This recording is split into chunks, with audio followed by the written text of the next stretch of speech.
If that. Oh no. Wait, let's just tweet out the stream quickly before we. Yeah, tweet it out, please. I wanna watch it.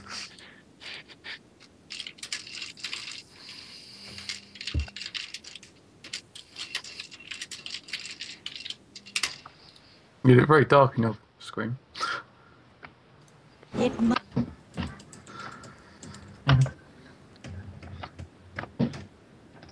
Got somebody in here already.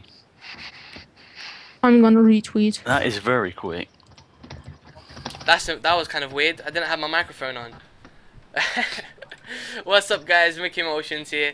This is Harrison. I'm with Harrison, actually. I'm not Harrison. This is MickeyMoTiOnZ with Harrison. 101 HD. This is one for the blooper reel, people. Game Riot Army, the Grid Walker, and Alex Zaffro with the Formula 1 podcast show, which will be uploaded on the Formula 1 show. The link is in the description if you check it out below. Yes, hello guys. Commented on the stream. Hello. Right. Hello. Just give me a second. If you guys could start off the live stream because I need to turn on the light. Alright. Alright. There we go. What should we discuss The host first? Mickey throws us under the bus right in the get-go. You guys start this off. So I guess we're going to talk about the race. It's probably Yeah, let's ignore the start. Nothing happened there. It's a very basic start. Nothing really happened. Yeah, it was a really basic start. It's usually cars just flying into each other and then safety cars. I mean, almost we've got seen it multiple times, but now it's usual stuff. So let's get on with it. The onboard camera for the safety car can be improved. I don't want to see the drivers. I want to see where it's going. I want a hot cam. You got on about. This is a terrible start to this podcast. Yeah. No, seriously. Don't worry, this will be edited out anyway. Alright then, sorry for that joke then, but to be honest, I would like to have an onboard safety car camera. Be cool. Why do you want a safety car camera? Are we talking about the game now, or are we talking about F1? Yeah, why are we talking about the game? I thought we were talking about Oh, we're not talking about the game. I'm talking about F1 coverage. I mean, it's getting boring. Stream is well planned, people. Congratulations. Well done, this was a fail. No. No. Right, don't worry, we're editing this anyway. This is just for the live guys, the guys watching the live stream. Right, so let's start this off with the first topic, and that is obviously Spa. And I think we should talk about just what happened in the race first, and then talk about what we feel about the drivers, because we have a lot to talk about, especially with certain drivers. But yeah, first of all, Jenson Button winning the Grand Prix at Spa.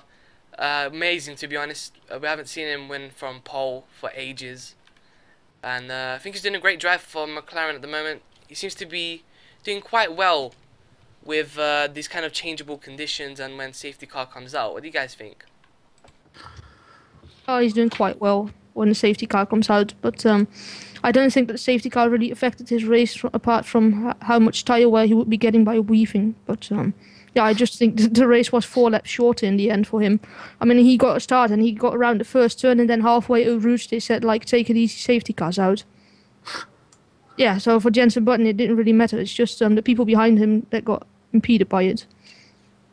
Well, it kind of had a little This effect time. because of the fact that the safety car was out for the first 4 laps, it meant that Button and Vettel could do one-stop strategies instead of 2. So there was a small outcome, but let's be honest, as soon as the safety car went in, Jenson Button pulled away and pretty much drove with one hand on the wheel for 44 laps. So Yeah. you know, you can't argue with a perfect drive. Didn't put a foot wrong all weekend. So, you know, fair props to Jenson. It's his second win of the year. He's probably been long overdue one, considering how on and off that McLaren has been throughout this season so it's so many 15th, 16th place finishes in that car. So it's it's nice to see that Tim and the McLaren have managed to find something and are kind of back on form. I think perhaps with Kimi Raikkonen being stuck behind the Force India, that could have affected the race quite a lot as well, because Raikkonen's pace at the start was quite slow because he was stuck behind the Force India in second place. So I think that affected the result quite a bit. And Schumacher later on as well. Yeah. That didn't help. Schumacher train. I think Kimi was quite unlucky, to be honest. I think if he wasn't held up, I think he would have actually been fighting for second place at least. Because Vettel had the shorter 7th gear, which cost him so much speed when on the straight. Yeah, I mean, you could see him getting the slipstream of some other car, and then you think he's gaining, and then even without the arrest, the Williams was just pulling away from him. As soon as he gets that slipstream, he's just stuck on the limiter. Yeah. Disappointing. Yeah, but that's part of the for Red Bull. They're so much faster around the second sector, and that's why Vettel was passing so many guys around Blanchimont up towards the bus stop. That extra downforce was giving them extra cornering speed and grip through those corners. Red Bull have always been known for that actual corner speed more than the actual straight line speed. Yeah. Yeah, corner speed. And that came into hand. Vettel was outstanding around the bus when it came to passing maneuvers this race. So many say he can't actually pass. He did more maneuvers than anyone else on the track today, and was absolutely outstanding in my opinion. I mean, did he start? Are we talking about Vettel? It started 10th place, didn't he? So that was a good. Result. 10th. Yeah. That is the kind of drive you need from a championship contender like Sebastian Vettel. I mean, he had a poor qualifying session. The car just did not look right. Webber coming down the field got him up to 10th place, but as a result, I mean, to come up and then eventually finish second, that's a fantastic drive. And those 18 points with Alonso not scoring is so critical for Sebastian Vettel in the title race now. Sorry to interrupt, but we've just got so many comments right now, so many questions. Should we do the questions more at the end, or? Yeah, more at the end. Yeah, we'll take him at the end. Alright, cool. So we should do this in order, really. We should go with like how the drivers actually finished. So yeah, we talked about Vettel now. Do you guys want to state anything else about that? About Vettel? Oh, I think he did good. I haven't really been watching him. Well, he fought through the field, didn't he?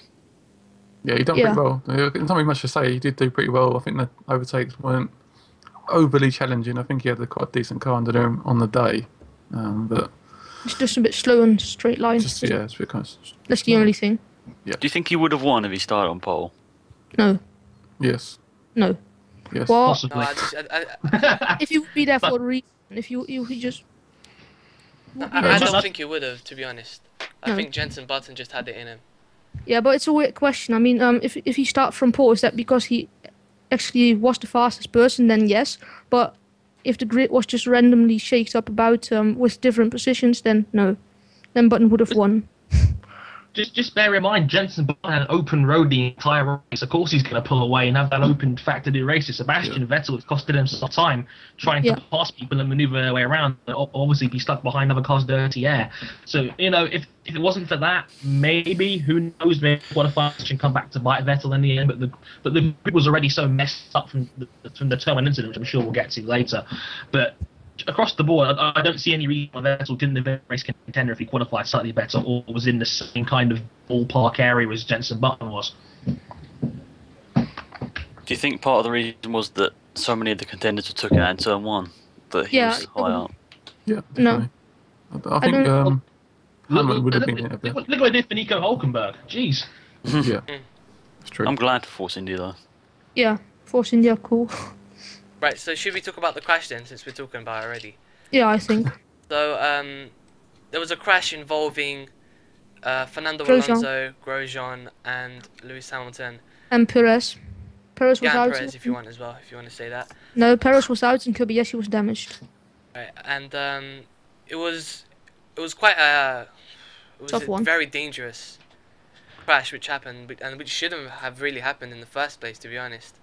It was a ridiculous move by Grosjean, who went over to the right-hand side of Lewis Hamilton, and that's what really caused the actual crash. And Grosjean hit Fernando Alonso, flying over him, almost hitting his head.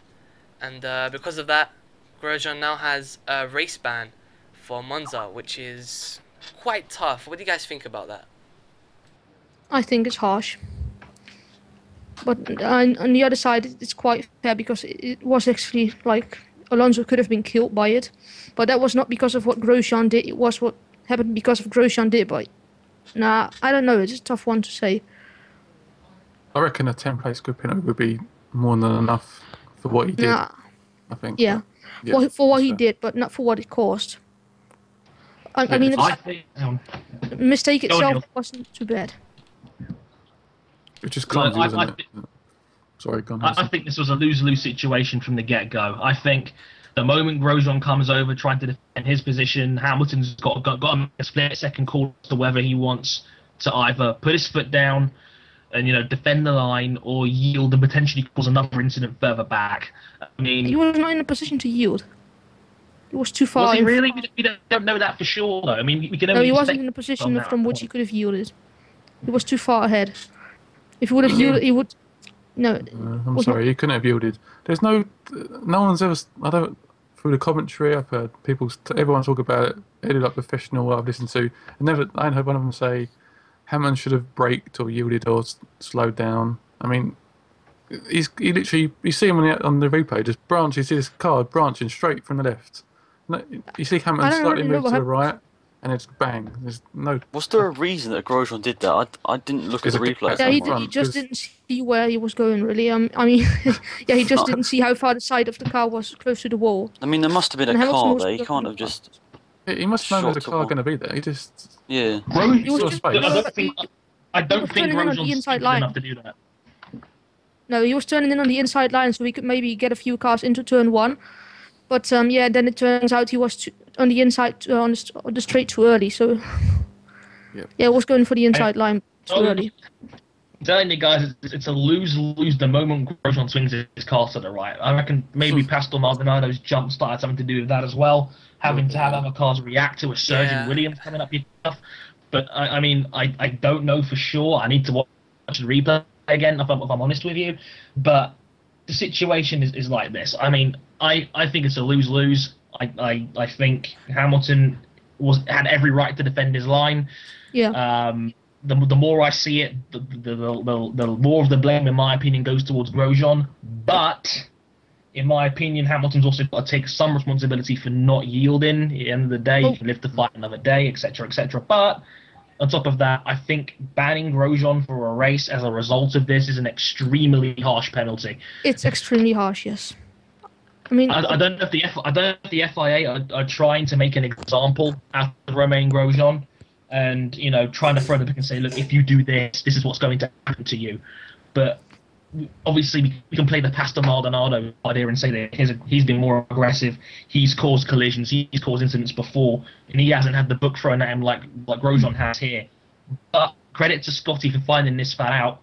He said that Grosjean's been involved in incidents in 7 of the 12 races so far this season.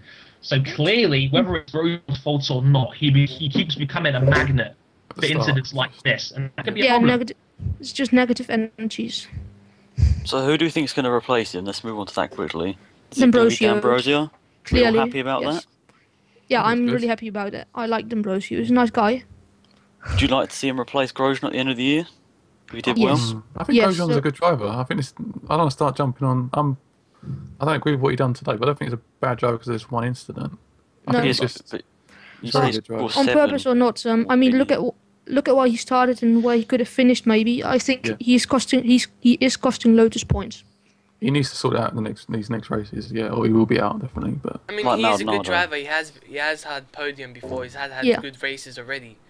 So we discussed this last week. Grosjean would be right up there with Kimi Räikkönen's kind of points haul if it wasn't for the numerous incidents he's been involved in this season. Yeah. Now, I don't think they've all been his fault. I think he's been tagged by other people on occasions.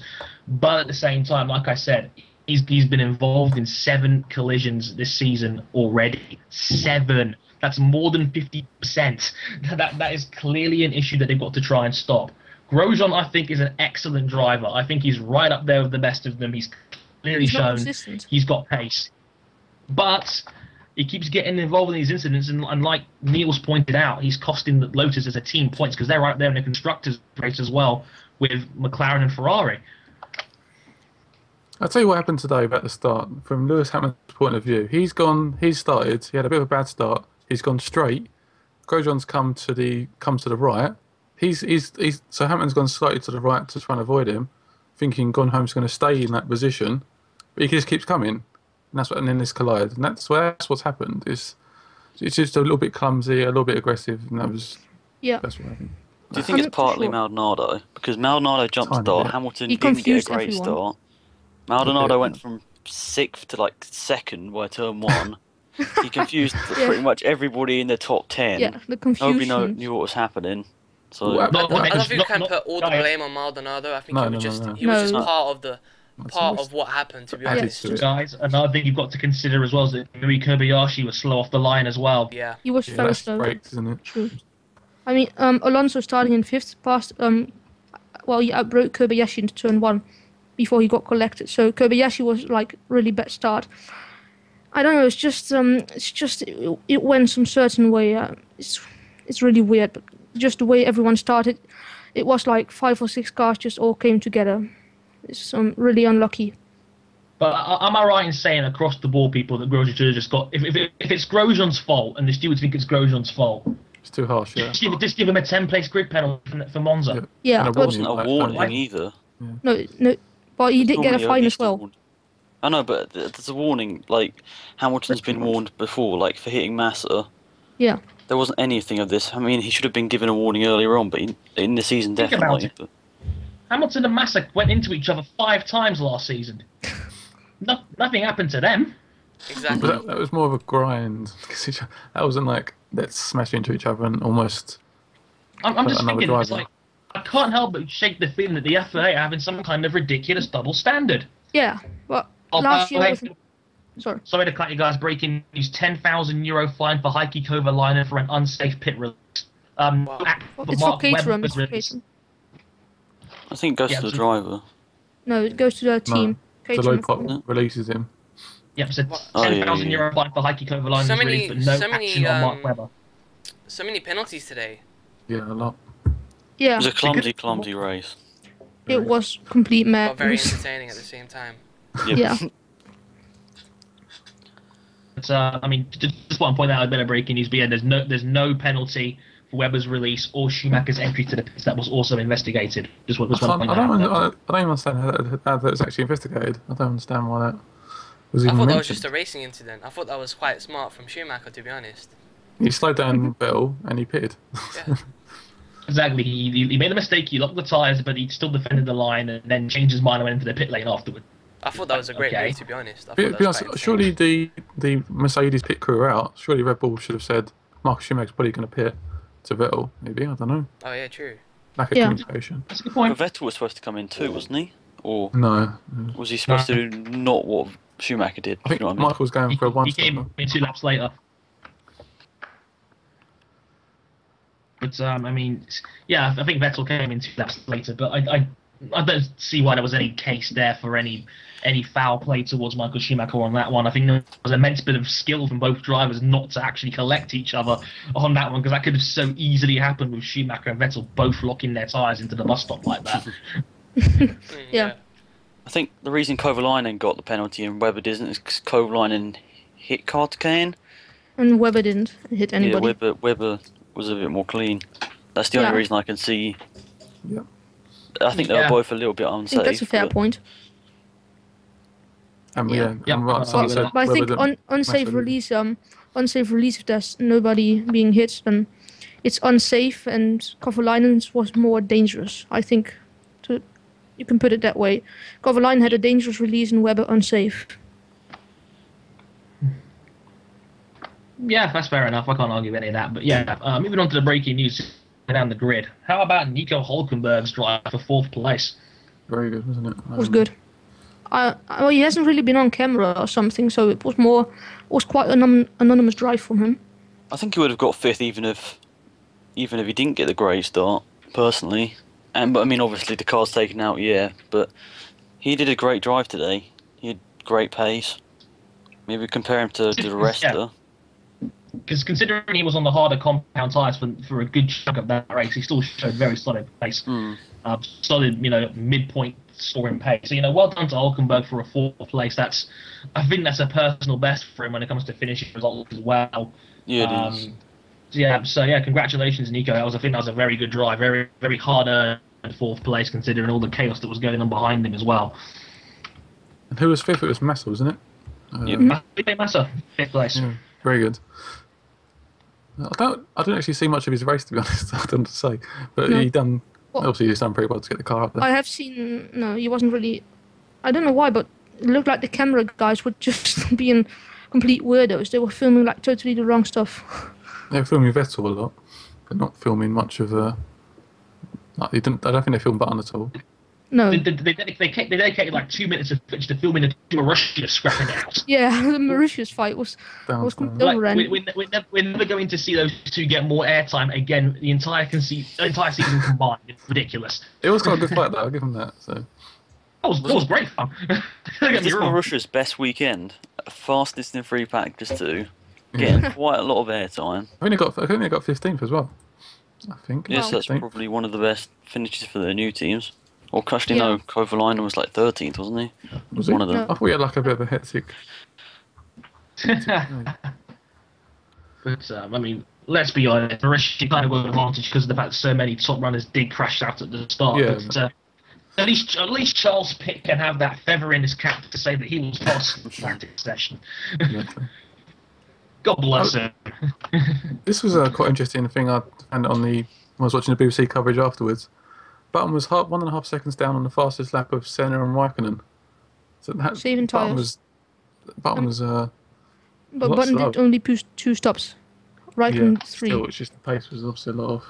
Yeah, it's just how hard do you want to push those tyres to the limit? And they will grain, and Button knew it. And Button was just like, I'm going to keep everyone behind me, and when they pit, I might go along with them. But he just... because of the wet practice sessions, you clearly didn't really know what the tyre wear would be. So, he was just going on these softer tyres for as long as they would think they would last, and then on the harder tyres and see how long those would last. It was really testing out. Was it Petrov come 14th, and Kovalainen come 17th behind the Virgins, Marissas, sorry. Yeah. Kovalainen could have had a point or two. It wasn't for the 2 spins he had early and late on as well. Very bad race for him. Petrov keep knocking on the door of scoring points. They can't quite get there. I think Petrov was in 11th and broke his wing in Valencia. Senna got the fastest lap. Yeah. I didn't realise that, sorry. He changed his tyres by the end, but still. Oh dear. About Vernon Ricardo points. It's good. Look, during the live race we discussed it. We clearly think Toro Rosso are the weakest of the mid-car. Yeah, they definitely are. They are. I think there's no argument. I think the rest of the field has gotten better, while Toro Rosso has stayed the same. But credit to Toro Rosso where it's due. To have both cars in the points like that is quite a nice result for them there. Vern was 5 seconds behind Schumacher. Over a race distance. That's not that bad. No. Too bad. Unless Toro Rosso obviously has some decent updates over the summer break, maybe. We don't know. But you have to think about it. Toro Rosso, Force India, they normally don't have as much downforce, so they'll probably do well here and at Monza. That's what I'm thinking. Not to mention numerous multi-layered DRS systems that teams keep trying to bring out. Oh, yeah. Double, triple, quadruple. Right, should we move on to Schumacher? Yeah. Yeah, probably. If you want to. Right, I don't know. Welcome to this week's episode of a series of unfortunate Schumachers. Oh, yeah. So what did you do bad? I don't know. What do you guys think? Was it disappointing? Did Schumacher have a disappointing result?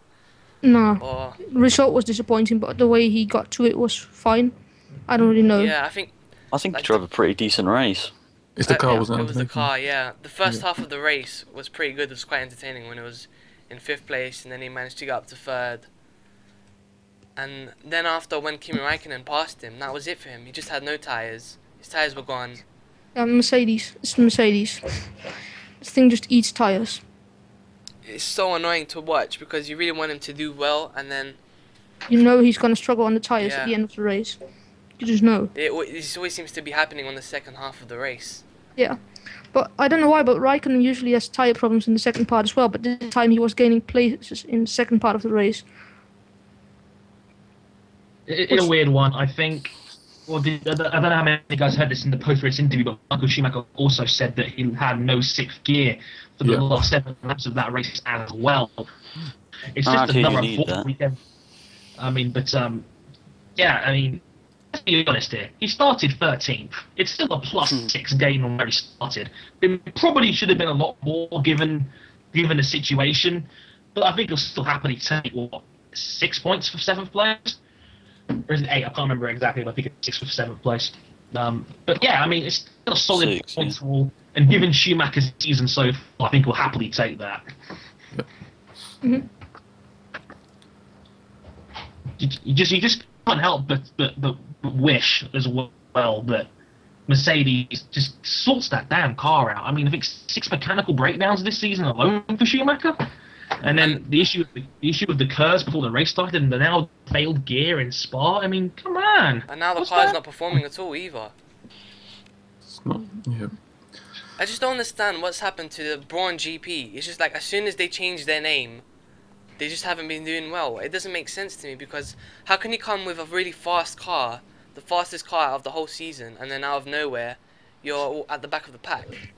I think I've seen a pattern with the Braun, well not Braun and Mercedes, is they started the season really strong, because Rosberg won this year in China, and had some pretty decent results before that as well.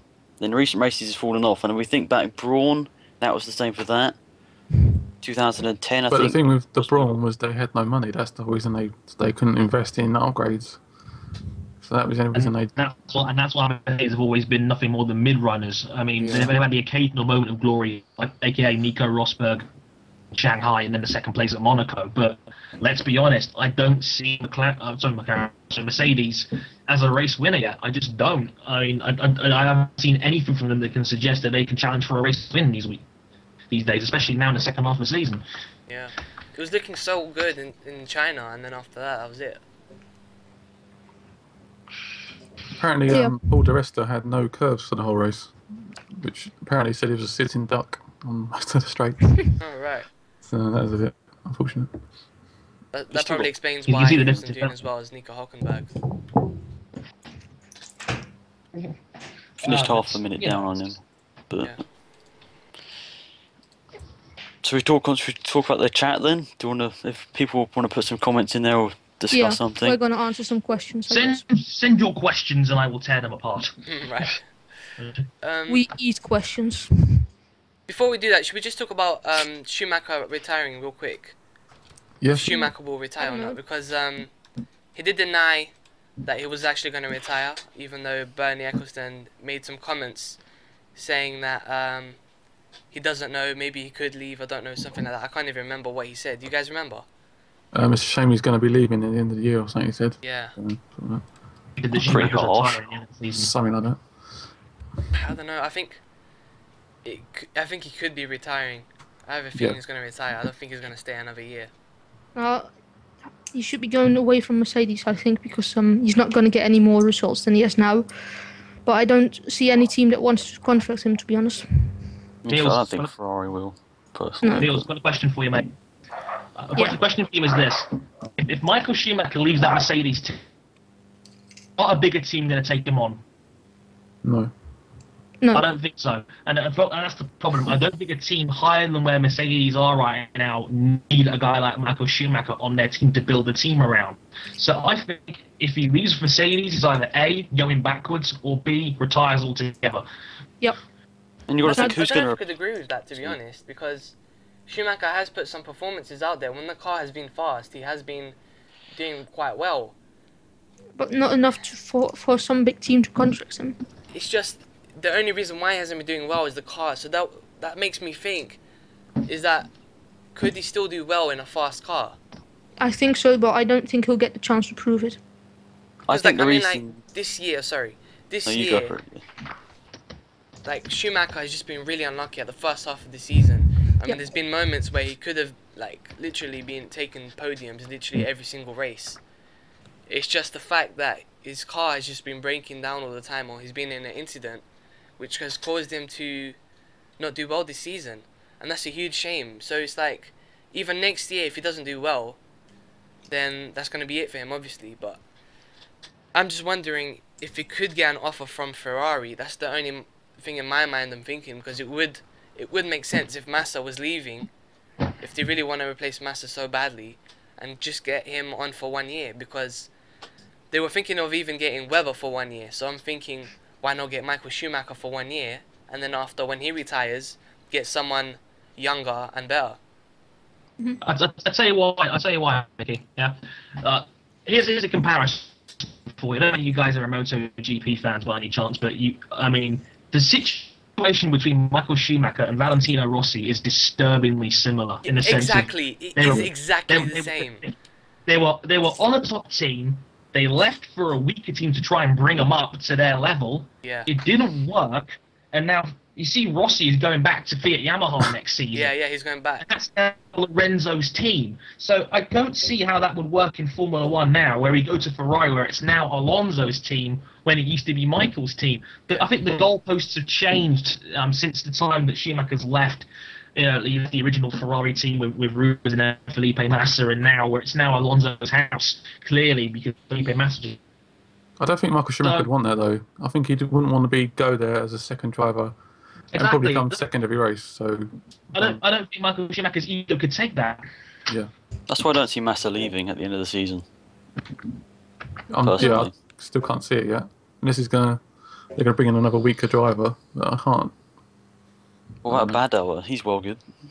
Who? Luca Badauer. Do you remember when he raced like? He was terrible. Bring him back. Definitely got to be the worst driver of Formula One that's ever existed. Yeah, probably. Was it as a reward or something? Because he's been such good service or something. I thought, oh, fuck. You know what I don't understand? He was there for years. Sorry, you go on. I was saying he's been there for years, so maybe it was just a little bit like, thank you. What I was saying was, I don't understand why they haven't brought on Fisichella. Yeah, he was a really good driver at Renault, Force India. Remember when Force India was doing well? Yeah, Fisichella. It was such a shame. I don't know why he did that move, though.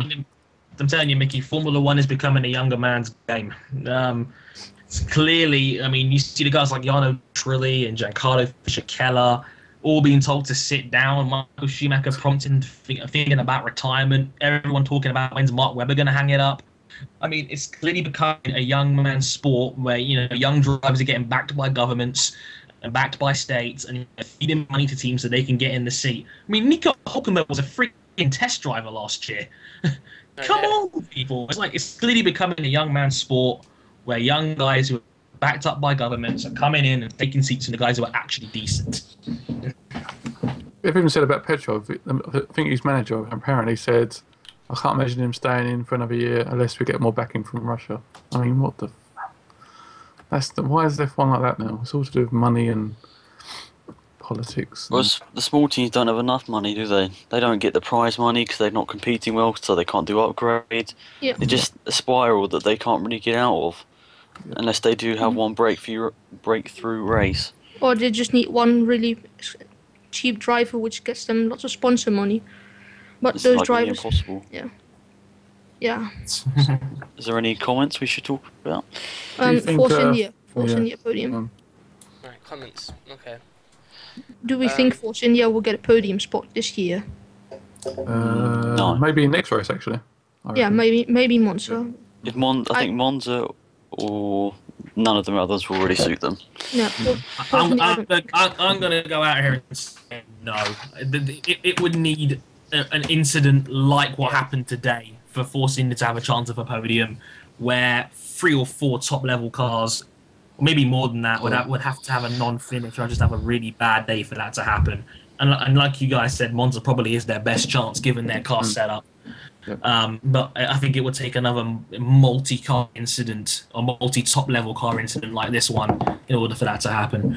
I think Monza Turn 1 is the corner to take everybody out.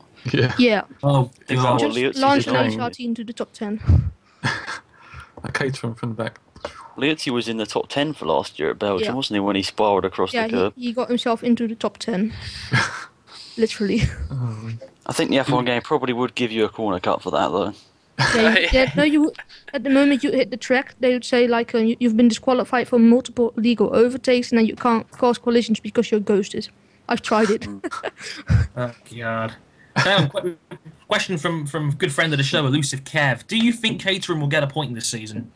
No. Nope. Not this a crazy race. I doubt it. I mean, this was the most crazy race you'll probably see this season, and they weren't close. Yeah, I mean, Heike had a shot at it, but it just didn't work out in the end. He spun himself. Spun twice. Yeah. I don't think so. It would take an amazing weekend for them to pull this off, but I can't see it happening. Right, we've got Truth Teller was making a point about Schumacher. Quite interesting this. Qualification in Australia, he gets 4th. Malaysia he gets 3rd. China 2nd. And then China he wasn't 2nd. Was it say Monaco that say he got 3rd? He was. First, yeah. But then he got a 5-place penalty for Spain, didn't he?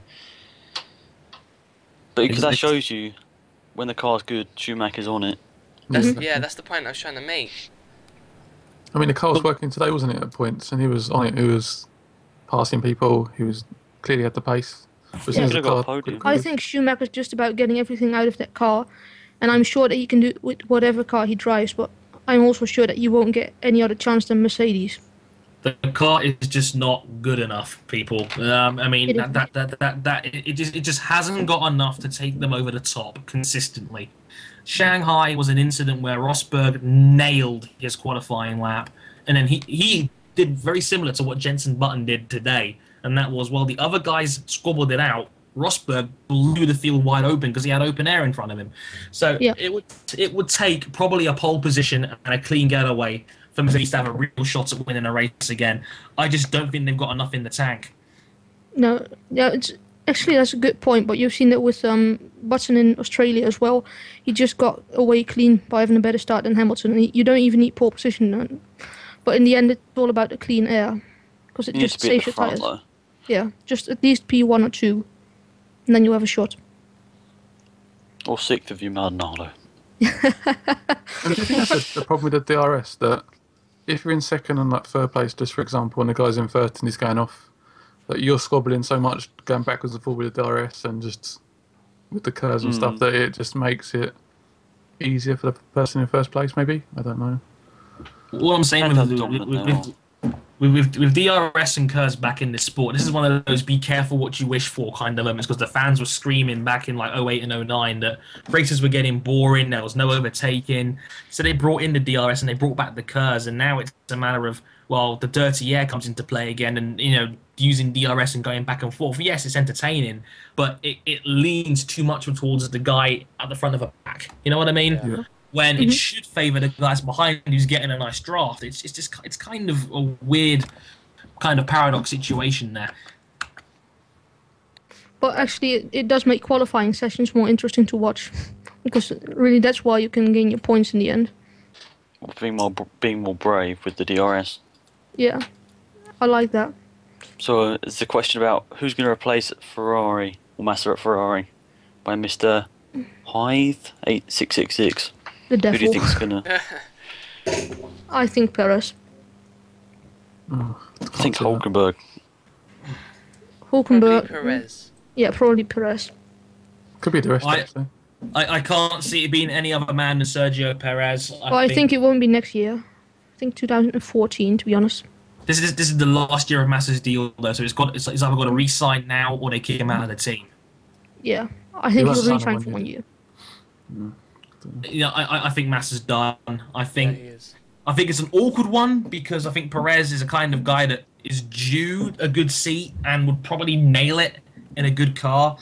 But I think Alonso, that's Alonso's team right there, and I don't think he could take a younger guy like that coming in and challenging them. Like I said, he didn't like it when Hamilton was clearly the golden boy at McLaren when they're in that dream team.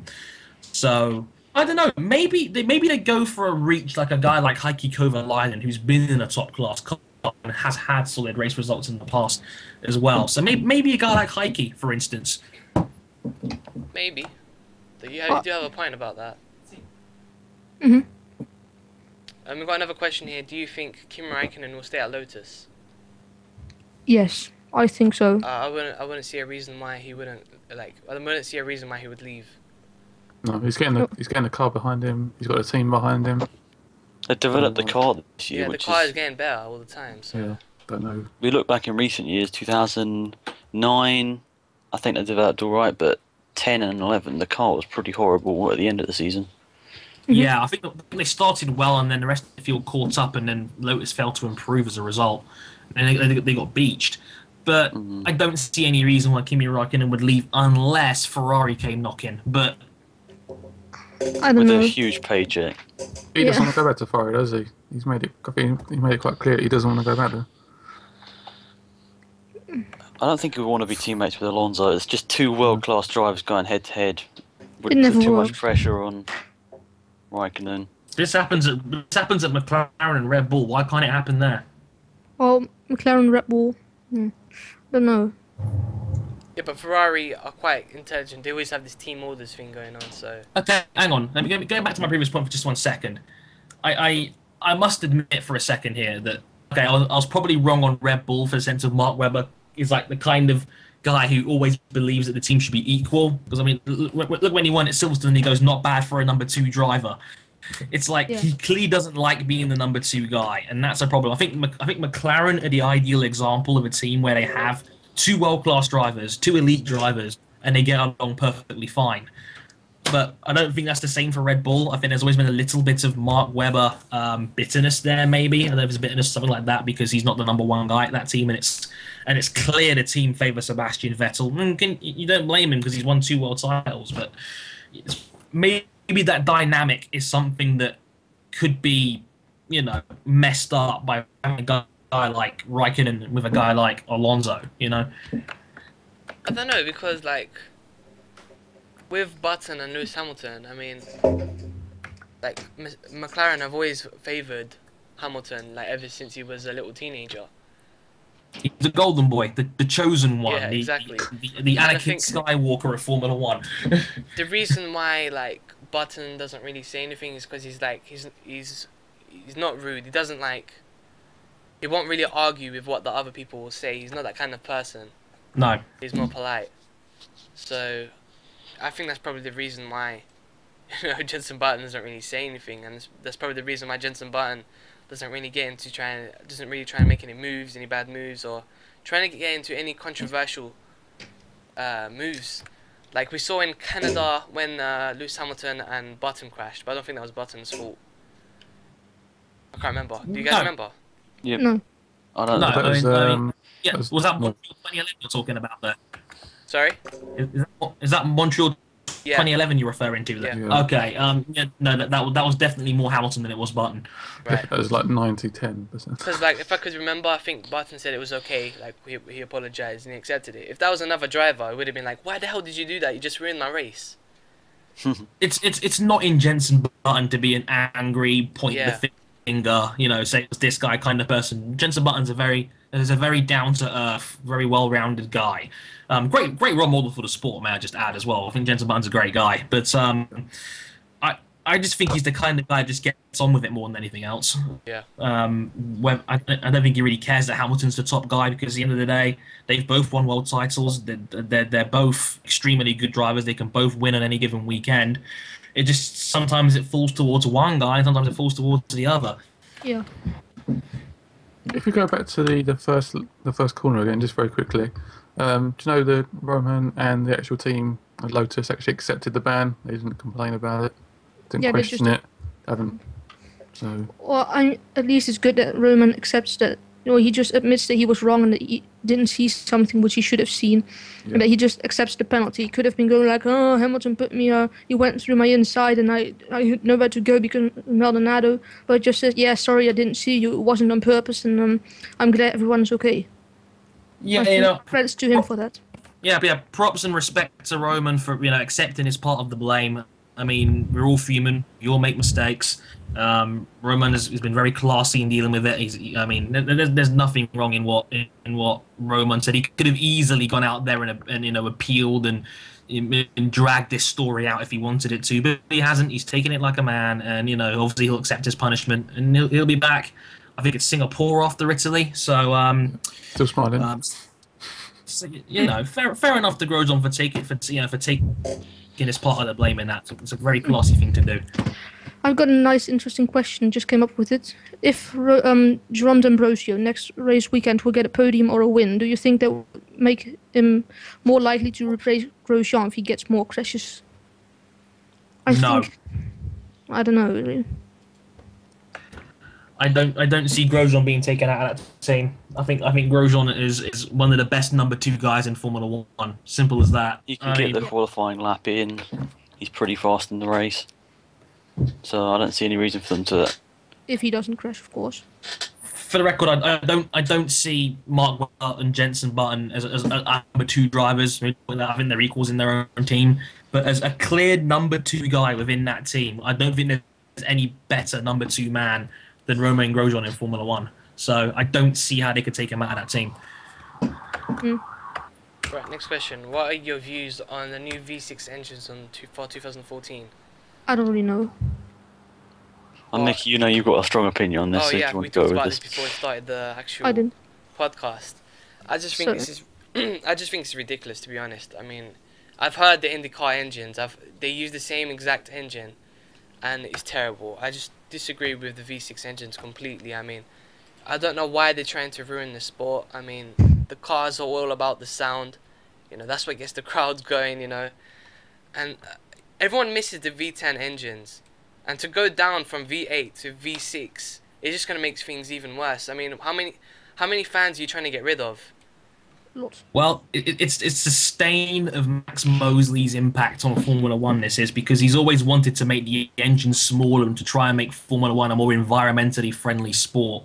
So they keep making the engine smaller and smaller. So, I don't see the point. I mean, it's an exhibition sport. If we could easily go out and say, look at friggin' NASCAR and their giant petrol engines and their full-fat V8 engines. We could easily go out there and point fingers and things like that. I mean, it's a spectator sport. If it hurts the sport as a spectator, then I'll start complaining. But it's like, I don't really care about the environment. Call me a cynic. But it's like, I couldn't give a shit. So, yeah. It's like, if it ain't broke, don't fix it. That's just my opinion. But, obviously there's a reason they want to put V6s in for 2014, and let's just go with it until anything happens or anything otherwise. If there's any reason why, I haven't got a reason not to like the change yet. I mean, they do want to add it just because they want to save money, but I don't know. I don't understand. I mean, why can't they save money on something else like salary or something like that? It's a money-saving measure as well, because people always point the finger at F1 and say how much friggin' money is in the darn sport. I just really don't like these V6 engines. When I hear that engine for the first time, I'm literally gonna stop watching Formula 1. I mean, it's like I might as well be watching IndyCar. Ooh, that's hot! Don't you dare compare us to Indy cars, Mickey. Yeah, but that's how bad it's gonna be. I'm telling you now, with a V6 engine, I just don't see the point of it anymore. Really? It's gonna be that bad. I don't know. I watched GP2 this weekend, and I thought those engines they were terrible. GP2, I don't like the sound. It's so slow and boring. And low. It's gonna be like GP2. No. I mean, like, could you imagine? Like, I remember watching. There was this guy who made the comment. It was a top comment, and it said, 2014 V6 engines, 2016 inline V4s, and then 2020 no Formula 1. I mean, it's ridiculous. It's like they're trying to save money. They're trying to be environmentally friendly. It's like in 2020, are they going to end Formula 1? Like, no, they're going to be electric engines or hydrogen. Oh yeah, Formula E series. That's even more ridiculous. Christ, Mickey is like the harbinger of doom right now when it comes to Formula 1 and what's going to happen to it. I mean, but if you think about it, look, dead 8 years, the engines are getting smaller. If you look at this, like, since the 90s, things have just started to get worse. Like, the late 90s I'm talking about. I mean, they had the V10s, the V12s. They went down to the V8s. I mean, the V8s in 2005 and 2006 weren't that bad because they changed the RPM to 20,000, so it sounded like a V10. So it sounded like a fake V10, so I didn't have no problems with that. The only problem was that it made the engine blow up a lot more often. Wait, Mickey.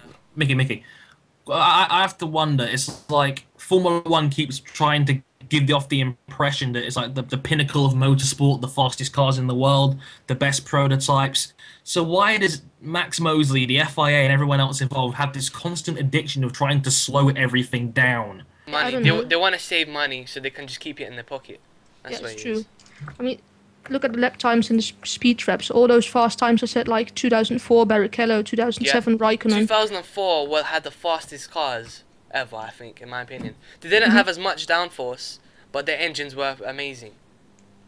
Yeah, they just were allowed to go fast. I just find the whole thing like some kind of weird FIA hypocrisy. How they keep bragging about how the sport's the best and the fastest and the most developed, and you know all the constant amounts of high levels of investment, especially for their drivers now, how they're getting in the seats as well. Yet they keep trying to slow the sport down and trying to save money. I just find it some kind of weird endless loop. It doesn't make sense, to be honest. It doesn't. It's a walking hypocrisy. I don't know what the hell they're thinking. I mean, I could go on about this for like ages, because like it's one thing raging about, like ranting about a driver, but when it's your sport, the one you grew up watching for literally your whole life, yeah, and you've always wanted to like make Formula One even better, and then for them to make it even worse, that's just disappointing. That just hurts. It hurts. I know, that one goes to the heart. You know what I mean? Let's move on before Mickey contemplates suicide. So, you know, question from Crazy Jack 123: what Formula One track did you like to see back in the calendar? Turkey. No, not Turkey. I don't really like it. I'd like to see Magny-Cours come back. Yeah, France. That was an amazing track. Why the hell did they take that out? It's like I don't like what F1 is becoming, where Bernie has to find new and exclusive races and exclusive and weird destinations to hold the races, and taking these originals off the calendar and replacing them with tracks in fancy locations designed by that god-awful track designer Tilk. And how it's like in the last 10 years, F1's now gone to Bahrain, to Abu Dhabi, to South Korea, to Singapore. So we got a night race now. They made a second race in Valencia, which I have no idea why they did that when they've got a perfectly good MotoGP track just around the corner. So it's like you can't help but wonder. It's like Bernie's got this addiction of trying to, you know, break into the Asian market, trying to bring more money into the sport that way, and then at expense you see some of the better, well-designed, prestigious tracks slowly get chalked off the calendar. I'd love to see Magny-Cours come back. I used to love that as a track, and many other tracks they've gotten rid of, and they've replaced them by building bright, spangly new ones in the middle of nowhere. Look at South Korea. How fast was that put together? Like a year? Yeah. You know, it's ridiculous. Okay, we'll just drop a track in South Korea for no good reason and send everybody around there now, and it's horribly designed, and we're going to have 2 American Grand Prix in the next 3 years as well. At one point, they were even trying to get rid of Spa. How can you try and get rid of Spa? That is like the greatest track of all time. How can you get rid of Spa? Just because maybe you can't get as much people to watch, you know, to go over there and watch the race. I mean, it's ridiculous. What the hell are you thinking of? I mean, it was worse when they had Hockenheim and they changed it to the new one. Remember when there was the old Hockenheim ring where they used to go really fast just because they didn't have much corners? I used to find that race so entertaining because they used to go so fast in the straights and they used to make so many moves. And then if they randomly add this new track, that's terrible. Yeah, it is. I mean, yeah, I think they're trying to cater towards more people. Apparently, I'm getting a couple of comments saying financial constraints is the reason why Magny-Cours couldn't stay on the calendar because it cost him too much money. All right. Bloody French. Same for Istanbul. I mean, that's a shame because people were talking about Istanbul as a track so badly back in, I think it was 03, 04. They were talking about putting Istanbul on the calendar. And that was actually quite. it's kind of a shame they've had to cut it off the calendar, and now it's like instead of trying to find decent tracks, F1's now building them in the middle of nowhere, and that costs more time and money. Again, it's just kind of this weird walk-in FIA hypocrisy. We're trying to save money. Oh, but we want to build a race in London. Okay. In the middle of the London streets. Come on. How is that going to work? Potholes everywhere. That'll give Jenson Button a real challenge. Just put potholes in the middle of the track like real London roads do. But let's move on quickly here. AM 0998 goes after the Belgian Grand Prix. Who do you think will win the Constructors and Drivers' Championship? Well, I think, to be honest, Red Bull and Alonso. I'd probably agree with that. I don't know why, just a feeling. They're just generally the fastest. I think Alonso will do quite well in the next few races. Like Singapore, he's quite good. Monza's quite good. So he's going to come back fighting. Yeah, I wouldn't be surprised if he wins the championship. I don't know about constructors at the moment. Okay. I haven't been looking at the constructors at all. Red Bull are still dominating. You've got Red Bull, and then you've got 4 or 5 teams, and they they gain points depending on who's been taken out with Maldonado. Yeah, so like Red Bull's at the top, surprisingly. No, not surprisingly. Red Bull's like a 60-point lead on that. Look. Yeah. Okay, how I see it, I honestly think Sebastian Vettel will come back and take this year's world title, similar to how he did in 2010. It'll probably go down to the wire, and he might nick it at Abu Dhabi, or might nick it on the last race or something like that. I think Red Bull have already done enough to win the constructors, because I think they're the only team that have 2 consistent point scorers in Webber and Vettel. Guys, Red Bull is a team that doesn't like to take risks. They like to get points on the board, and that's what they've done pretty much throughout the whole season. They've had 2 consistent point scorers, more than anyone else. So I think Red Bull have the constructors pretty much, and Sebastian Vettel will nick the world title. I think those 18 points were a huge 18 points for Vettel, the most important he's won so far. Right. Yeah. He's now within a race. I think Red Bull have got a very solid car, and they always have done. So I'm going to go out there and say Sebastian Vettel, just because I like to be different. Harrison, just one thing. Could you switch off YouTube or whatever you're on, because your microphone's gone really laggy. Oh, sorry about that. I'll see what I can do back here. My bad. Alright.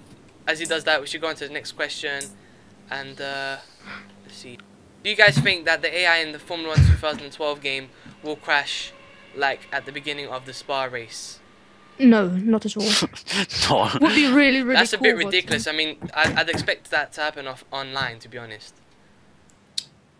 Let's be honest here. Codemasters would never set up their game to fail like that. Yeah. They can't even. No, it would be really, really cool, but I don't reckon it will happen. I would like to see what some of these guys are talking about in the comments, about how every car has its own unique, tire degradation patterns and things like that. About how certain cars are faster, but they'll go through their tires easier, and for example, the Sauber have got such great tire management and things like that. I'd like to see more individuality amongst the cars. I mean, it's going to be that way. They took a step in the right direction with this year's game by having there be an actual difference between the car's pace, because in 2010 you could win a world championship with a Lotus like it was no problem whatsoever. In 2011 there's actually a clear difference between the top level cars, the mid level cars, and those at the bottom. So clearly they're going in the right direction with this. So I'm hoping they can bring that back for 2012. Right, I think we should end it there, because we're just about going over to an hour now. All right. So, because then I have to upload this on the Formula 1 show as well. So, I hope you guys enjoy this. Please make sure you like this live stream while you're here. And please go check out the Formula 1 show as well while the podcast will be uploaded. And I think we shall be doing podcasts every Sunday like this, if that's okay with you guys. Fun. Yeah, sure. Right. I enjoy them. So, I hope you guys enjoy this. This was MickeyMoTiOnZ with Harrison 101 HD, the Grid Walker, Game Riot, and Alex Zafro. We're out. See ya. Sayonara. Bye.